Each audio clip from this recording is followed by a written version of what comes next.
Now it's time for a fireside chat, when two people come on stage and have a small discussion which will bring us a lot of transparency and also open our minds to what's happening around us.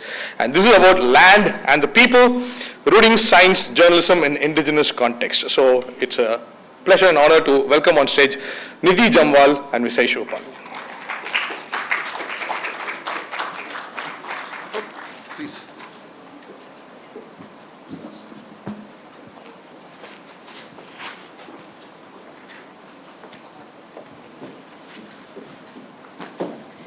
Morning, everyone, and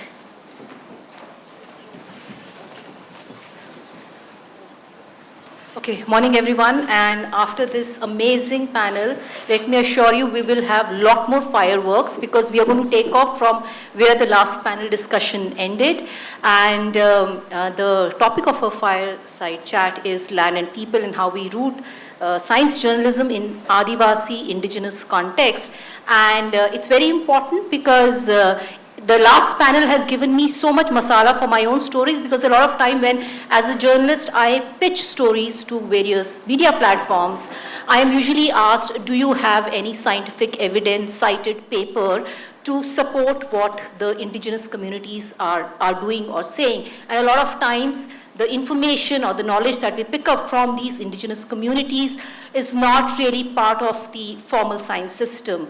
So for this fireside chat, I welcome Vishesh Uppal. She is the director of, I'll just quickly introduce her. Yeah. So she's the Director, Governance, Law and Policy at WWF India. For the past 3 decades, she's worked on environmental governance, she's worked on nature-based community resource management, human rights, she's worked on protected areas also, and she is a strong advocate for inclusive conservation, a subject which is also very close to my heart as a journalist. So, before I start asking you a question, Uppal, I want to tell a very short story because we journalists get paid for telling stories. You don't have to pay me after listening to this story. So I was recently traveling to some 5 tribal districts of Odisha. And there I met an old man. His name is Sharad Dehuri. He's a Konth tribe person. And I asked him, what is your age? Because as journalists, we usually have to write XYZ of 70 years said this. And he said that he lived in a forest village in Dhenkanal district in Kankrahat block. He said, I don't know my age. So he couldn't answer that question to me. But then I started asking him about his forest and all the trees and herbs and medicinal plants in his forest. And he just orally told me about hundreds of them. And he did not just name the medicinal plants, herbs, plants, leaves, tubers. He also told me that if we have a certain ailment, this is what we eat. He named some 20 different types of tubers. And they don't eat the potatoes that we eat because they think that's like really bad for health. So they have their own thing. But, as a journalist, if I want to look at that knowledge which the communities, indigenous communities have, and I want to do a science story, it is not really seen as science. It has actually happened with me where I pitch a story and again I'm said, but there is no published research paper. So I want you to tell us, Vishesh, that if you want to look at the indigenous knowledge of communities, is there a science behind it? Can we take it as part of science journalism or science stories? And can our formal science system and the knowledge of these Adivasi communities or indigenous communities coexist? How do we bring it together? Because right now there is a huge gap. I have one.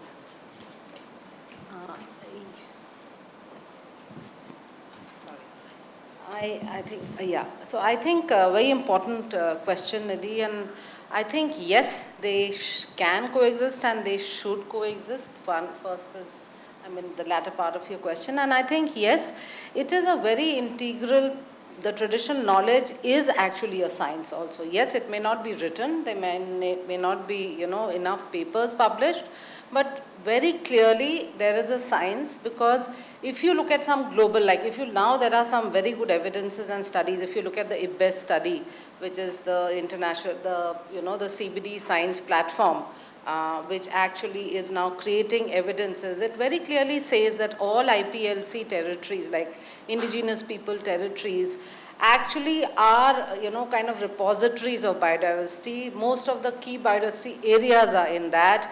If you look at also just the ecological condition of those lands, at least I think 40% or some 30%, I can give you the numbers, actually show that, the condition is good. And that condition they are looking at, they're looking at the human impact.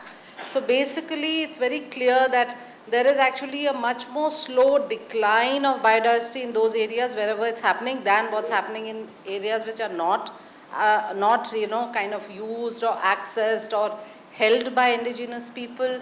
There is very clear, evidence that there are species. I mean, look at our sacred groves. We all look at even Arunachal. I think even 5 days back, new species are being found. So these are all indigenous lands, where people are actually using, accessing. I'm not romanticizing that, but yes, it's not uniform across, but yes, so there is traditional knowledge. They obviously, even if you look at agrobiodiversity, they obviously are managing their lands in a much better way than what we are. So there is some knowledge, and that's traditional knowledge, how they are using it, how they're managing their lands or their use, and like what you said, they have this immense knowledge about, plants, flora, what they use. And if you see half of our medicines, even start from quinine, for malaria, all of that has come. Look at the Kani tribes, they got some benefit because, So what I'm saying is that that is where I think the science needs to marry the traditional knowledge enough, and they have the knowledge.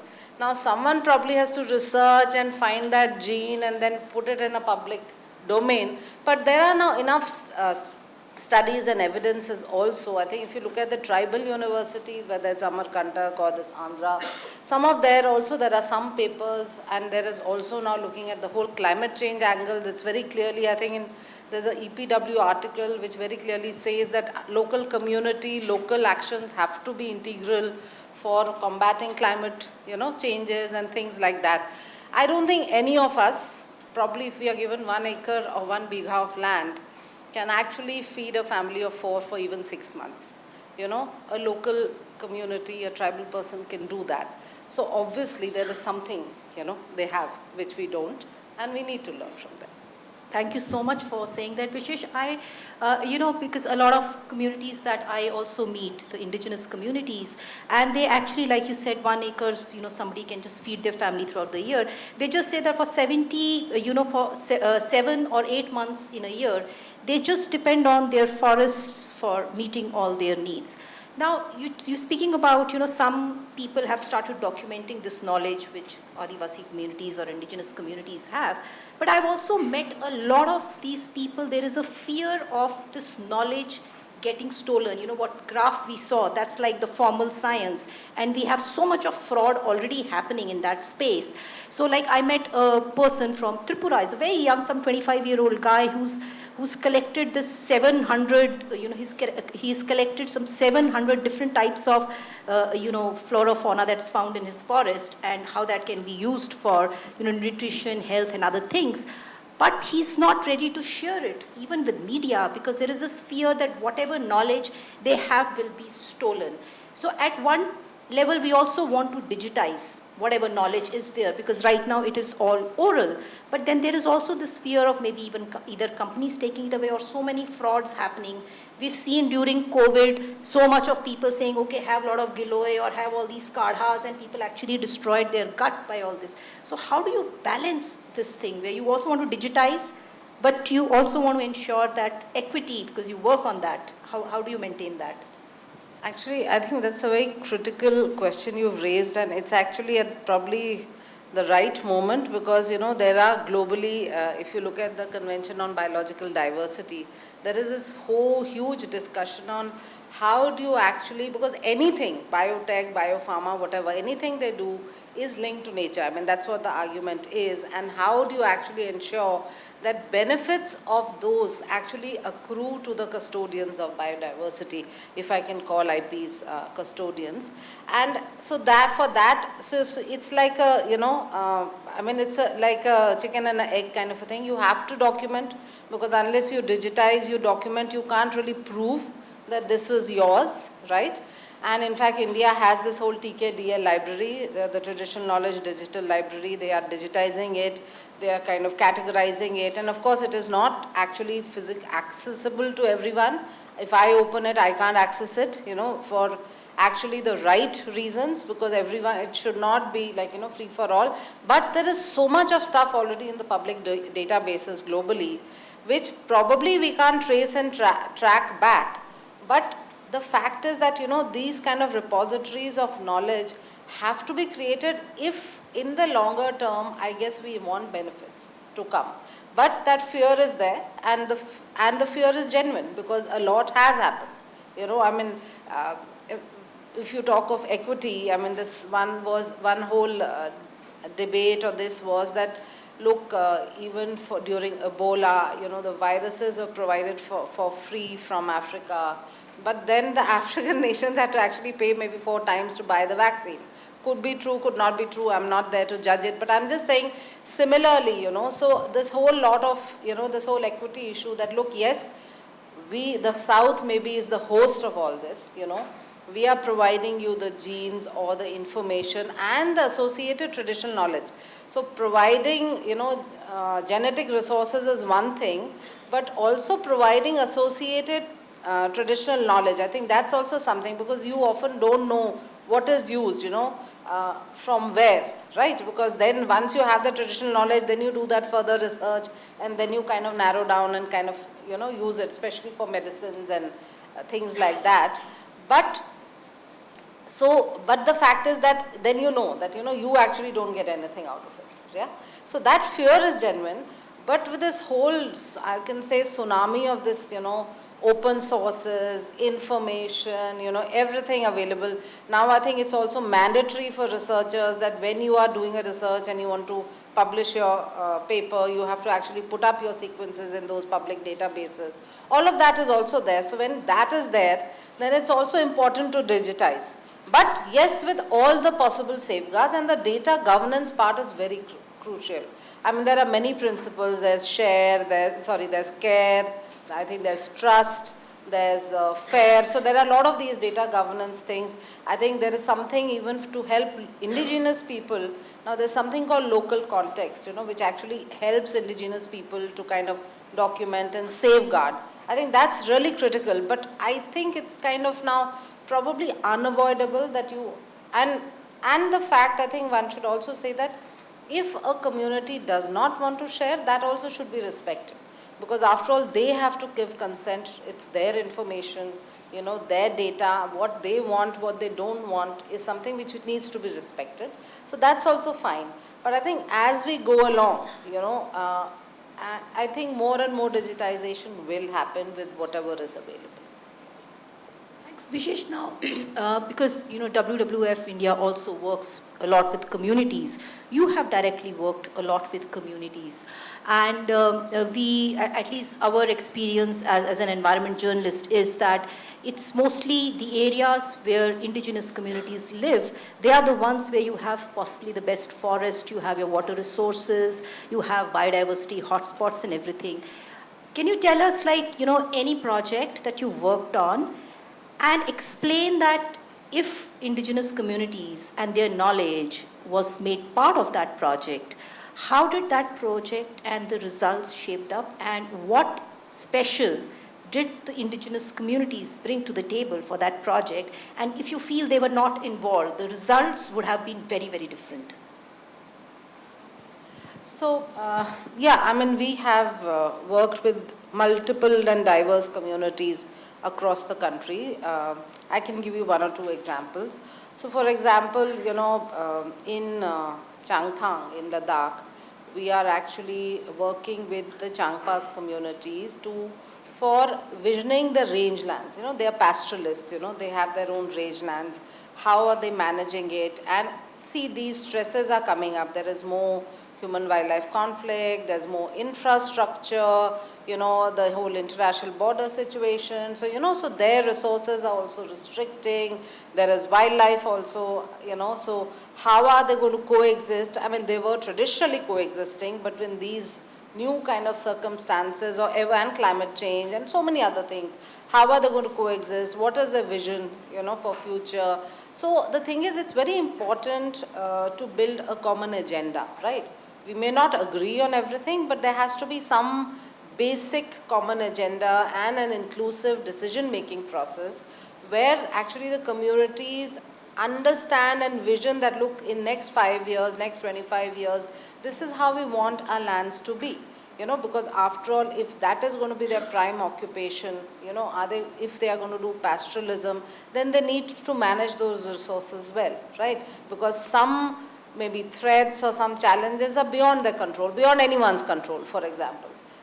So what do they do? So that's an ongoing process, but yes, there's a good, very keen interest, to see how do we manage that. There's a keen interest that, yes, will we get involved in decision making? And in fact, it's not just the Changpa local community, yes, but even the local council there, the Leh Autonomous Council also has expressed interest. This is just a work in progress. We've just initiated. They like the idea that let's form a council, there are these traditional leaders. So, you have to take everyone along. Conservation is a long-term social process also, right? And for that you have to engage continuously. People have to come together, agree to disagree, or agree to take certain, common steps. There are gobas, there are traditional, village leaders, there are politicians, there are community, women. All of that has to be also looked at. That's one thing which is going on. It'll take some time, but I think we will reach where we have a common agenda for that area. We have worked with, whether it's in central India or in Western Ghats, especially in the Kerala, where we've actually worked with local tribal communities to help them either secure rights under Forest Rights Act, community forest resources. And they have brought in a lot of their traditional knowledge, I would say, for ecological monitoring, So see, for us, we feel that, presence of maybe large mammals, for us, if normal science. But for the women, if mushrooms have come back, that is a health of a good ecosystem, so these are also kind of indicators you can pick up from them, for them, if the birds are nesting, if there's good honey, that means there was good rains, there was good flower regeneration. So, they look at pollinators, they look at smaller things. We probably look at, other scientific, we would like to do a transect and measure the number of, regeneration of plants. Yes, that's very critical and important, but those other indicators also can be merged in ecological monitoring. And I think that has also helped us to, how do they, because see, if you look at the area which they have, they actually use that area extensively. They know which plant is found where, which trees are good for nesting, where some regeneration is happening. They also have kind of come up and informed us, look, this species is just drying up. This is not regenerating. It is not because of fire. It is not because of us. It is something else, What is it? So these are kind of research questions for us also, right? And, if you ask them that, okay, you're collecting honey, are you leaving something for the bears? So, for them, okay, 20% is left for bears because 20% we cannot reach anywhere where the bears, that kind of small things also help us understand their perspective. So they bring a lot on the table. But yes, we need to be patient, we need to kind of, engage kind of in a very sustained manner. These can't be just one-off conversations. That's something which is important. I'm just reminded of a Santhal Adivasi lady I met. Sita Murmu is her name. She lives in Banka district of Bihar, and this is post-COVID. I was traveling there for some reporting assignment, and I spoke to her, and she told me that, I am doing honey business. She had started. So this is some village on the border of Jharkhand and Bihar, and I asked her that, how did you learn how to make honey and all? Her answer was YouTube. So she was, we don't think Adivasi women, using internet, using YouTube, but I was completely amazed, and I wrote her story also, that they are also actually using tech and, using. you spoke about FRA, and again, that subject. I think a lot of people who are in this hall, they've been reporting on forest right acts and also rights of indigenous communities. Now, at one level, Adivasi communities have been protecting their forests, and now they're getting forest right acts, but a lot of places they are not getting their rights also. A lot of projects in the name of also environment, if I'm looking at renewable energy projects specifically, a lot of orans, you were speaking about sacred groves, they are being taken over for the so-called green, projects and all. So a lot of indigenous communities also then do not want to protect something because they feel that whatever they had been protecting all these years is being taken away for some other so-called green projects. So how do you see that? See, I think where communities are really conserving and they are empowered enough or collective enough to kind of fight off these things, if I can use that term, they are managing to kind of, keep away some things. I mean, I know somewhere they have said no to an airport, saying, sorry, we don't want an airport, we want a grassland, things like that. But yes, I mean, at times it is a losing battle because it's easy to fragment where there's money, where there's market influence, it's the same with us, right?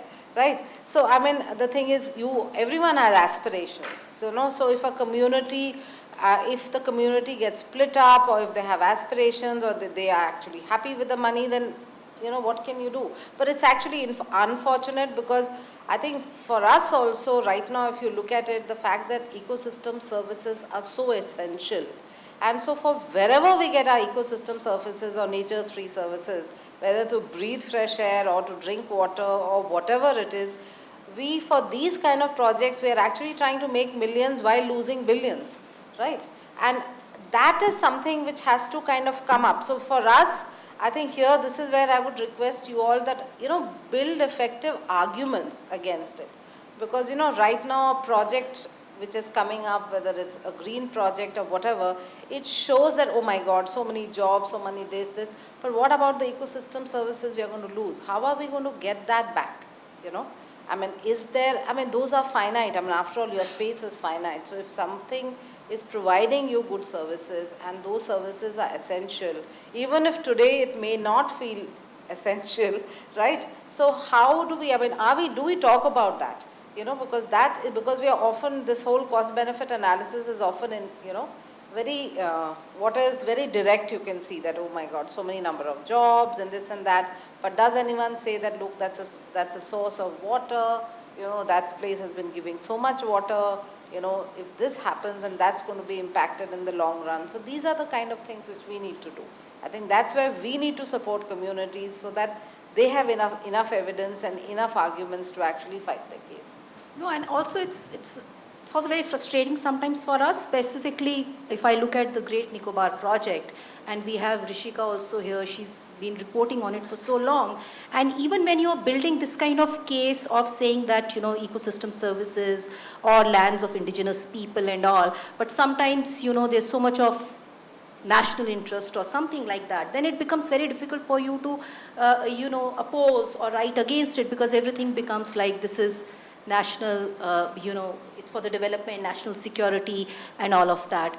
So I want to come back to the point you were talking of human-wildlife conflict. And also when we talk of lands, now the same land has to be shared by the indigenous communities, the wildlife, and also now this whole development pressure that is coming in, whether it could be for any infrastructure project. Do you think it is possible to balance it? I know it's a $1 million question. None of us really know what is that balance, but your thoughts on that. I really don't have an answer to that, but I think, probably we are at that stage where what choice does one have, I mean, development is going to happen. I think the whole question is what kind of development. I think that's where we need to look at and ponder more and probably have better solutions. Because everyone wants development. Even a tribal village will definitely want a better road, better access, better schools, all of that. So what is that kind of development which we are aiming for, which actually kind of enables, biodiverse nature to thrive, enables the community and the wildlife to coexist? Because that's also important, because any development which actually creates more conflict, I mean, where does it leave people then? You know, because you, after all, do want people to live in harmony with nature, right? I mean, that's what we all keep saying. As a country, we are so proud of that, you know, we have the largest population, human population, livestock population, and yet we are one of the mega biodiverse countries. So for us to remain mega biodiverse, we need to make some wise choices, and I think that's what I'll say. I want to come back to the question with which we started. Now, as journalists here, like the last panel was also speaking about myth or pseudoscience or science. Now, as journalists, when we are reporting on all this, whether it is in indigenous context or anything else, how as a journalist would I be able to maybe differentiate between this? Like I'm saying this Sharad Dehuri that I met, he told me a lot of stories how he says that this is how we forecast weather. I will look at the wind direction and all, and I can tell you that this year heat wave is going to be like this, monsoon is going to be like this. But a lot of times when I want to write a story like that, most likely my editor will not publish it, say that this is pseudoscience, superstition or whatever. So as journalists, what would be your message? That how can we differentiate between, say, myth, pseudoscience or science or traditional knowledge? How would one pursue a story if it's something like this? Yeah, I think like what I said earlier, I wish more was written about it and more research was done on that, which is happening. But there are now actually, I think there are researchers who are actually looking at this angle, and there are some evidences. There are ample global studies also. If you look at, especially a lot of studies, may not be very India relevant, but like if you look at the First Nation lands in Canada and things like that, there are a lot of evidences now on how, you know, traditional knowledge or whatever, you know, the information which they have actually, you know, kind of helps conserve nature better or manage their resources better or things like that. So I think, you know, one can definitely, you know, use this information, and I think the more you put it out, then more maybe some researcher will find an interest and try and see how to validate it, right? I mean, that's the best outcome that can happen, that look, okay, if someone feels that, look, you know, no, I think this is all. And I see another thing is that traditionally, like, you know, the weather prediction, like you said, or the, you know, these pani experts who could actually say that, look, if you dig a well here, that's where you'll get water. I think because of this extreme weather changes and all, it's becoming a bit difficult for them also. But still, I think there is still a lot of merit in those to actually see and validate and, you know, explore these, that how that helps. Because anyways, you know, I mean, evidence is showing that we are degrading our planet at a very rapid rate. So why not, you know, use that wisdom and see what we can reverse or what we can halt, you know, or what we can maintain or enhance. I think there's no harm in that, right? Thank you. And I think we have about 10 minutes, so I think we'll open the house for questions. Yes, please.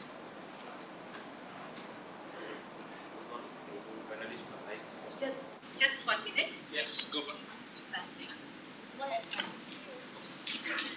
Will land conflict is going on in tribal-dominated areas, in most of the tribal-dominated areas, for their livelihood and for the benefits of the communities also.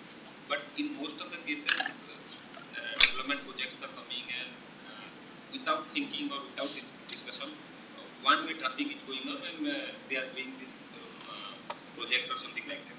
So how to solve these types of solutions in context with land conflict, the indigenous community? I think we'll take like 5 questions and then maybe then you can answer. Any? Yep, there was, yeah, please, sir. So we talk so much about knowledge creation, but scientists and engineers are also sometimes creators of ignorance. Like when we discount traditional knowledge as, you know, something not as rigid as what is accepted as science. And like journalists can also be a part of this epistemic violence, because when we talk about newsworthiness, we cherry pick about what we want to talk about. We do not talk about the divine governance. We say that maybe, oh, there is this herb that exists which can be the next cure for cancer.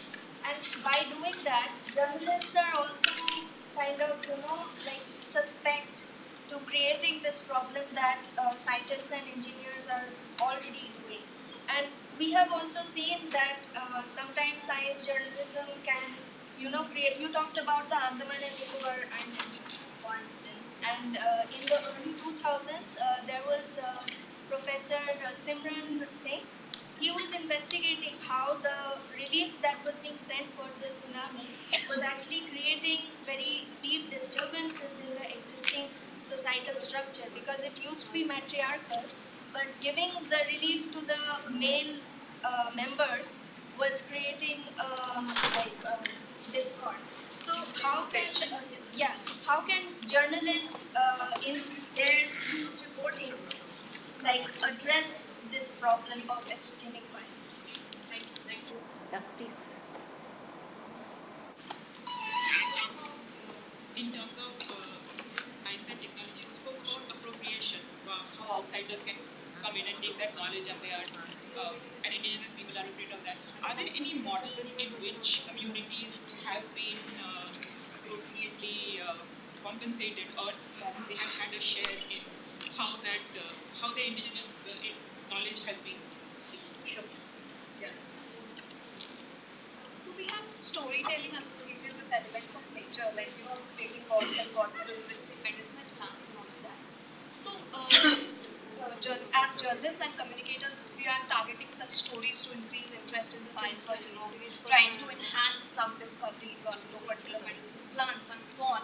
So, how can we ensure that the indigenous voices are given the genuine authority in such cases? And I mean, some of the topics could be culturally sensitive to them.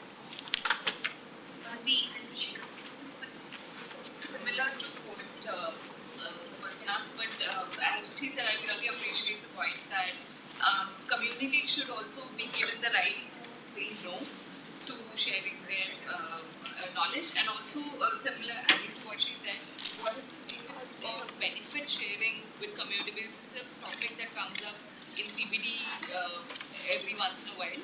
So, what is the status of benefit sharing with communities, especially because there's a tussle between pharma companies and communities? So, if you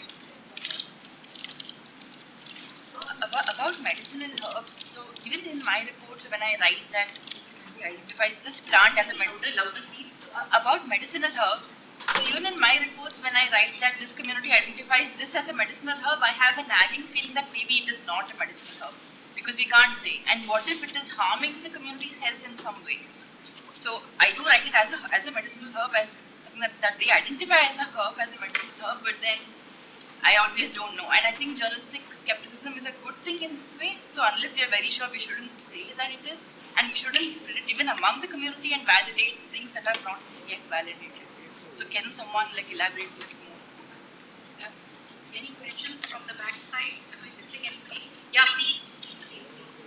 What are the counter arguments to a green project? So basically, Can you be a little louder? Counter arguments to green projects. So basically, I'm talking about in context of Mumbai, where there's this twin tunnel which is going to go underneath a national park. So the FRA and the indigenous community ecological balance and all is very limited to above the land. But what happens? What is the damage that when such projects are brought underground? So basically, yeah, what are the counter arguments to that? I think that there is Questions? We have 5 minutes. So, want to go? Yeah. What is this conflict of development and Adivasi? Yeah, I wish I had an answer to that because I think the first and the last are kind of related. So it has to be very site-specific, effective arguments, like I said, because every context is different. Which project is on what? It's a biodiversity hotspot. It is a indigenous land. It is area which they use. So I mean, it has to be something very specific, which has to be very local. One has to have enough, like I said, evidence or arguments to actually convince. So I really don't have an answer for that.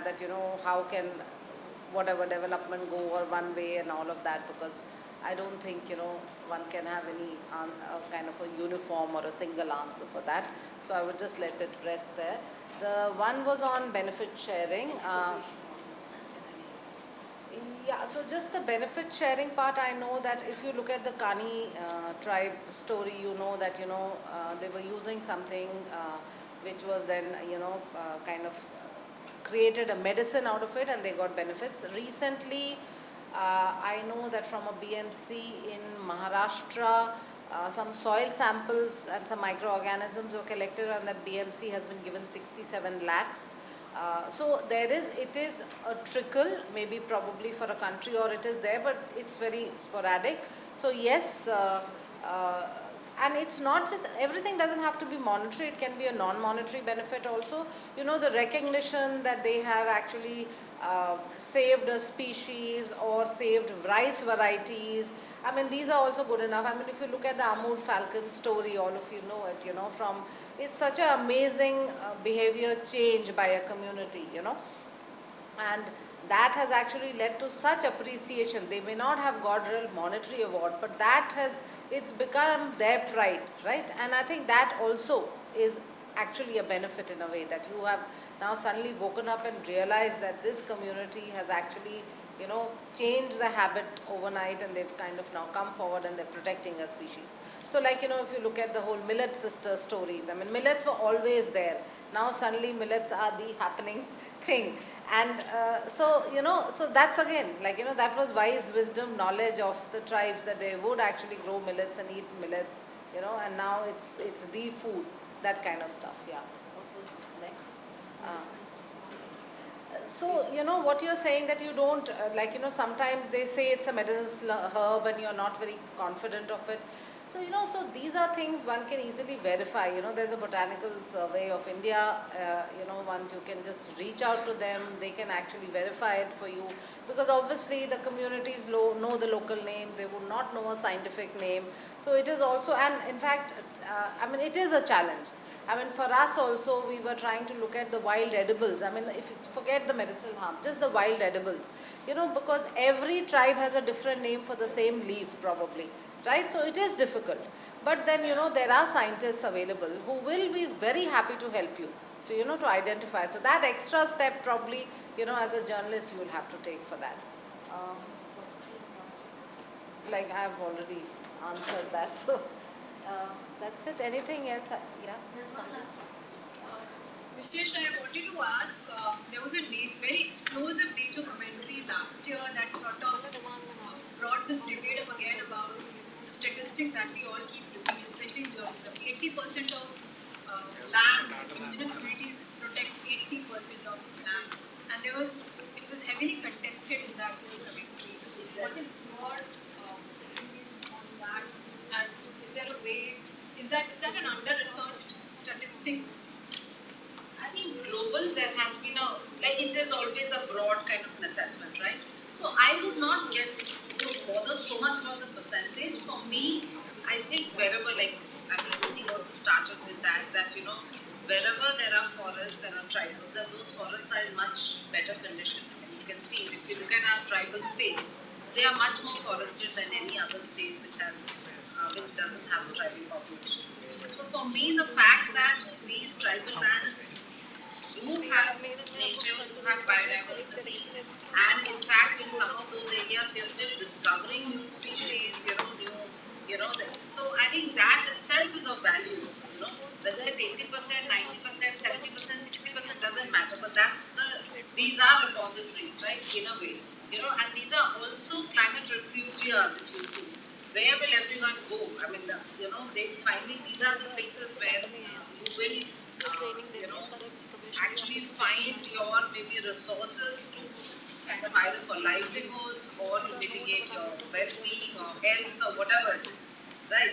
So I think for me that's more important. That how you can empower communities, how you can bring in these communities into the forefront to actually manage these areas well in a much better manner than probably what they're doing.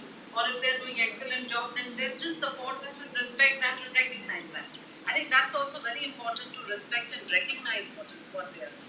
I think that's something which is important. I mean, all of us, or wherever, I mean, even if it's indirect benefits to biodiversity, we like to have a house which faces a park or a river or a seafront, and those are all premium properties. Why? Because there's nature there, right? Yeah, and I mean, even for your food, the kind of diversity Indian food and Indian diet has, we at least have 10 that's all biodiversity, right? So I think how we can champion that, that's what it's about. I'm just taking the liberty of answering one of the questions on storytelling. Just one minute. And we'll wrap it up about indigenous voices and letting people tell their stories. The basic question is how many people from indigenous communities are science journalists in our country? I don't know if anybody's tried looking at that. I'm sure the number is going to be very, very small. Similarly, so I think that's where the thing comes in, that how do you actually train them to tell their own stories? A lot of people have been speaking about, regional voices, training community journalists, local journalists to tell their own stories. I think that's where the important thing comes in. And I really want to thank SJAI, see some rural reporters who actually started coming to these platforms, because so far they never thought they could really understand or even write science. So the important thing is to involve them, give them space to tell their own stories. So that's the only thing, and I think we will wind up our session. It's lunchtime. Thank you everybody for your patience. Thank you so much, Vishesh. Lovely speaking to you. Thank you. Thank you so much.